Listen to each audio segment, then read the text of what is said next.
So if you're a big time sushi lover like me, chances are you also love sushi in the form of crispy rice. And if you've been lucky enough to dine at Nobu, you probably know that their spicy tuna crispy rice is life-changing. That spicy tuna crispy rice from Nobu has been popular for decades, but just a few years ago, Erewhon, the grocery store, came up with a spicy tuna crispy rice sandwich, which is kind of taking the spicy tuna crispy rice up several notches. So we're going to fuse all of those ideas together and also add some whimsy into the equation by making the crispy rice into waffles. Yes, just bear with me. And this is for the foodie who wants the best of both worlds at home, bigger, crispier, better. I'm Alexa, and today's spicy tuna crispy rice sandwich is what's for dinner. So first things first, what we need to do is make our rice. I'm using sushi rice, which is perfect for these. I'm gonna do about a cup of sushi rice. You can see here the grains are very small and short. For sushi type recipes like this crispy rice, I definitely like to use actual sushi rice, but any version of white rice will probably get you there. Okay, so following the package instructions, I need to rinse this rice to get some of the excess starch off of it. I'm gonna run it under some water until the water runs clear. Okay, now I'm adding my rinsed rice into a pot. I typically go about 1 to 2, so 1 cup rice to 2 cups water. So I'm gonna add 2 cups water into here as well. Here we go. Now getting that onto the stove. Bring it to a boil. Once it's boiling, drop it down to a simmer, cover it, and then once the water's fully absorbed, fluff it with a fork. You're good to go. It's not as hard as you think. Our rice is cooked and it looks so delicious. One of my favorite foods like in the entire world is just like plain white sushi rice. Like, plain white rice is so good. We're gonna season this rice a bit to create more of like a flavorful sushi rice versus just plain white rice. So what we have here is some rice vinegar, some mirin, and some sesame oil. I have about a cup and a half-ish of cooked rice. So for that amount, we're gonna go with a tablespoon of rice vinegar, half a tablespoon of mirin, and about a teaspoon of sesame oil. Mix that together. That's also gonna help our rice waffles stay together because this stuff in here is gonna kind of make the rice more homogeneous. It smells so good. It smells like a sushi restaurant. I just had sushi for dinner last night. Now I'm craving it again. I could eat that literally all day, every day. So I'm using this tiny little waffle maker. It's from Dash. You can get it on Amazon. It's like less than $20. You could use a bigger waffle maker if you really want, but I like this little one. It's kind of the perfect size for a sandwich if you think about it. I'm a big fan of this. My actual most viral recipe of all time is my crispy rice sushi mosaic waffle. So I'm like all about these crispy rice waffles and I've been making them for years. They come out so well and it's so easy. You're gonna see what the magic's all about. It's good to hit it with some cooking spray so that the rice doesn't stick to the waffle maker. And then basically all we do is put the rice in. That's it. It's a miracle. And I'll show you about how thick of a waffle we want to make here. That's about the right thickness. You want it to be full, like the waffle maker to be full, but not overflowing. So kind of like that. Perfect. And then you literally just close the waffle maker and let it work its magic. Let her cook. I'm just putting a little bit of weight onto the waffle maker. That kind of helps it cook evenly throughout. If I can get this to balance. Hello? Stay. Okay. Now it is time to prep the ingredients for our spicy tuna mixture. So we've got the rice that's becoming a waffle as we speak. We have to make 2 of those because it's a sandwich, so we need a top and a bottom. And then the middle is just kind of pretty standard spicy tuna stuff. So Nobu, the restaurant, if you hadn't heard of it, it's a very, very famous sushi restaurant started by Nobu Matsuhisa. They kind of put the Americanized spicy tuna crispy rice on the map, and it was super popular because it's very, distinct. It's very different than traditional sushi like maki rolls or nigiri or sashimi, and you get that textural element of like the little square of rice topped with like creamy, spicy tuna, and it's just It's like a textural wonder and it's very easy for sharing. It's like the perfect appetizer. That's been around at Nobu since the 90s, so it's not new by any stretch of the imagination. I also mentioned that Erewhon was kind of the spot that popularized the spicy tuna crispy rice sandwich.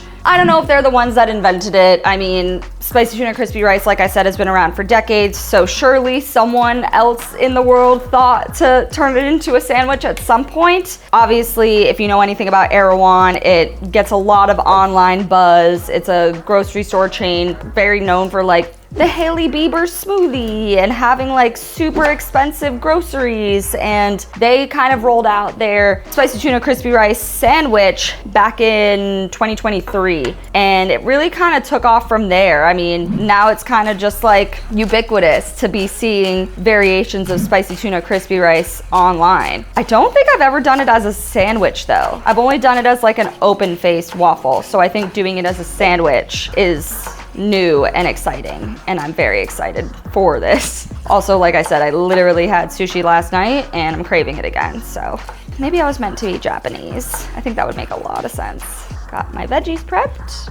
Okay, I'm gonna get this stuff into a bowl because that's gonna go with our spicy tuna. I'm gonna save a little bit on the side in case I need it for some extra garnish, which I feel like I might.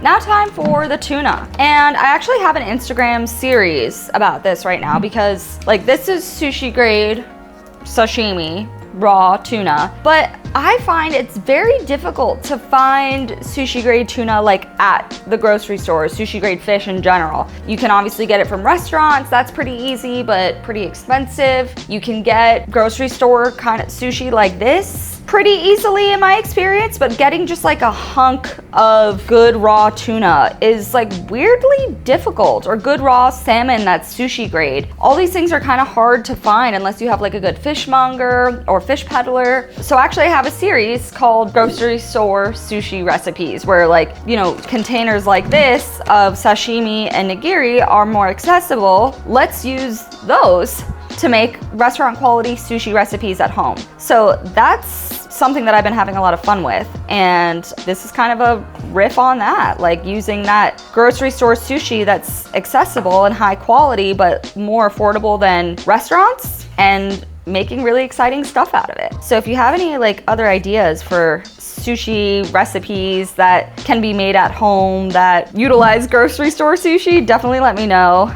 I have been sending myself all kinds of inspo for this, but I'm sure there's a million things out there that I'm not thinking of. So anyway, I am cutting my tuna into little pieces like this. It's kind of personal preference, like how small you want the tuna. You can definitely like mince it up so that it's kind of like that spicy tuna mince that you might be used to from sushi restaurants where it's very like, I don't know, almost like a paste. I'm gonna leave mine a little chunkier, kind of in these little cubes like that, instead of like really, really mincing it up. I think that'll look really nice. Putting the tuna in there.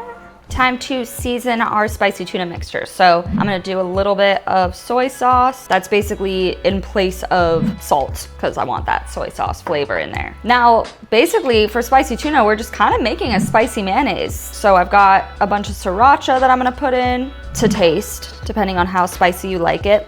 And this is Kewpie mayonnaise, which is Japanese mayonnaise, which is really delicious. It just uses egg yolks instead of full eggs, so it's a little like richer and creamier than traditional mayonnaise. Maybe this is a good mix. It smells so good. It's getting close to dinner time, which is exciting. The best time of the day.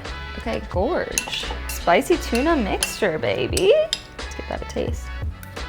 Mmm, stunning. It's got a little kick, a little spicy, but in all the right ways. Magnifique. That's gonna be set off to the side, and then let's check on our waffle. See how she's doing. The actual like turning the rice into a crispy rice waffle in the waffle maker does take a little bit. It's like a solid 10-15 minutes. So don't be like alarmed if it's not happening like immediately. It definitely takes a little bit. Oh, she's looking good. Oh, that's perfect. I think she's ready. Very fun. Okay, that's perfect. Yeah, you want it like golden brown, but not like fully crisped, because you still want to be able to bite through it and not just have it be like rock solid. Okay, so let's set that aside and make the other waffle. This is honestly one of my favorite culinary tricks I've ever experimented with. It's like so fun, so whimsical, so cutesy. And this is technically like a lot easier than making traditional crispy rice, because traditional crispy rice, we would have made the rice mixture and then pressed it down into like a baking sheet, into like a flat rectangle. And then it would have had to like kind of harden in the fridge for several hours. And then we would deep fry it. So this is just like way easier than all that. I'm very excited about my rice waffle. I want to like eat it already, but I have to save it. Okay, pretty much our last step while that last waffle cooks is to cut some avocado so that we can dress our sandwich with it.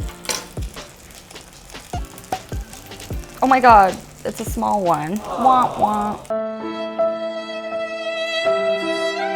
Now there's a lot of room for interpretation in a recipe like this. You could use another fish. Canned tuna would work really well here. You could use shrimp. You could do like chicken teriyaki. You could do tofu, literally anything you want. You could do like steak teriyaki. The options are genuinely limitless. We're basically just using the crispy rice waffle as a vessel for beautiful things. So today that's spicy tuna, but hey, whatever tickles your fancy. And not everybody likes raw fish. I totally get that. You could definitely do cooked fish. That's an option as well. So if you watched my last episode, I talked about my worst dating story to date in my 33 years of life. It was about a sweet deaf man who I went on a date with, who we had mutual friends, and he came strongly recommended, only for me to find out that he was polyamorous and keeping it from me until 5 hours into our date. Bruh. So I got some questions and feedback about that. Most of you agreed with me,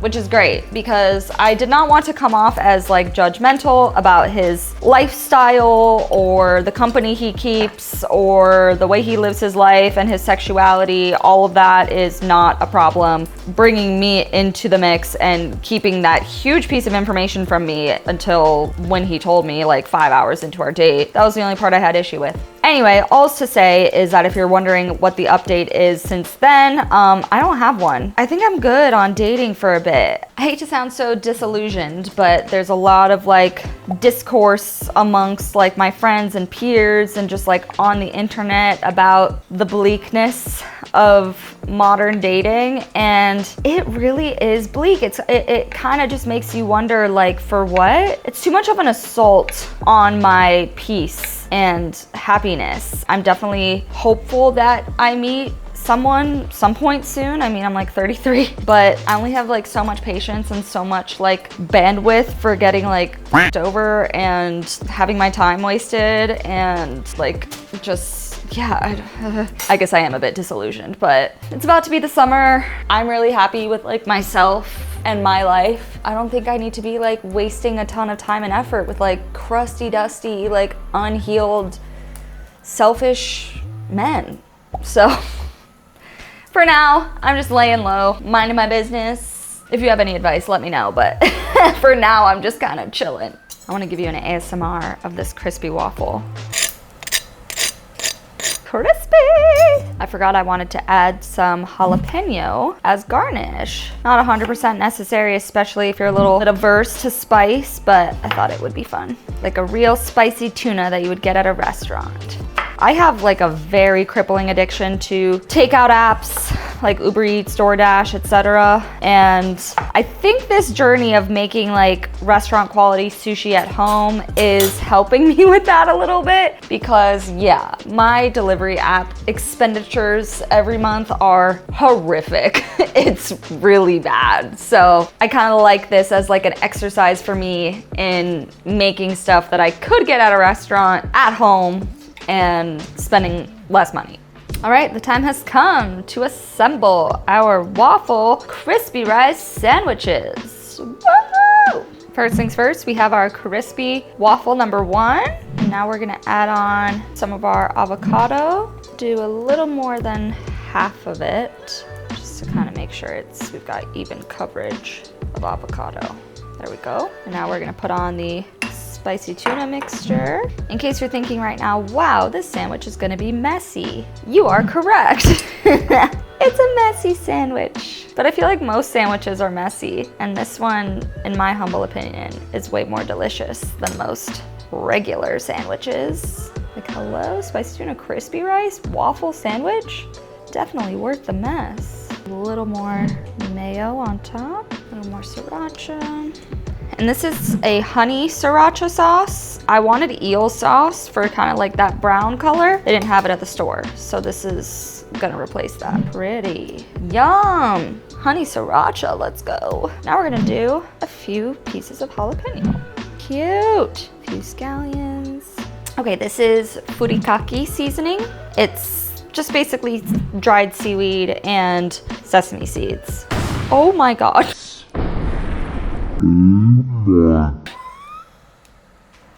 He didn't put on that much. Oh my god, it was so pretty. Hold on, let me try to get some of this off. It didn't not ruin my whole aesthetic. I thought it was like a sprinkle top, not a pour top. This is fixable at least. There we go. Just gonna pretend that did not happen. Ooh, a little too close to the sun on that. Okay, now just let's put it in our hands this time. Let's learn from our past mistakes, why don't we? There we go, much better. This is our open-faced, crispy rice, spicy tuna waffle. She's very pretty, she's very tall. This is definitely gonna be messy to get in there, but we're brave. Okay, so we had the other waffle, crisped and cooked to perfection. Nice and golden brown. See, that's exactly what we want it to look like. It's literally just as easy as, boom, closing the sandwich. 1, 2, 3. Whee! So there we have it. Oh! Oh! The moment we've all been waiting for me to try to take a bite of this. Mess is already happening, but it's okay. We can get messy when we eat things. Let's see how we do. Wait, I really crushed that. It's really crispy, as you can tell, but also like creamy. We've got the creamy avocado, spicy tuna mixture. We've got the mayo. So we've got like really different textures. We get some crunch from the cucumber, and the jalapeno kind of got a kick. So if you don't like spicy, maybe don't add the fresh jalapeno and add some less sriracha, but that's really good. You can see kind of the fluffy rice in there, hidden beneath crispy outer edges. And it's just like really good with that like delicious, meaty tuna. So roll up your sleeves and get into this. If you didn't want to just like take the whole thing to the face like I just did, say you wanted to make appetizers, you could very easily cut the waffle into like quarters, put the spicy tuna mixture on top. Making the crispy rice in waffle form is easier, less messy, and cuter, more whimsical than the traditional spicy tuna crispy rice squares. So I really do recommend that method, and it comes out really well. You can see how crispy it is. It's really, really good and feels like restaurant quality spicy tuna crispy rice at home. No fuss, other than just general chaos that I bring to the table. It's super easy, super fun, super doable.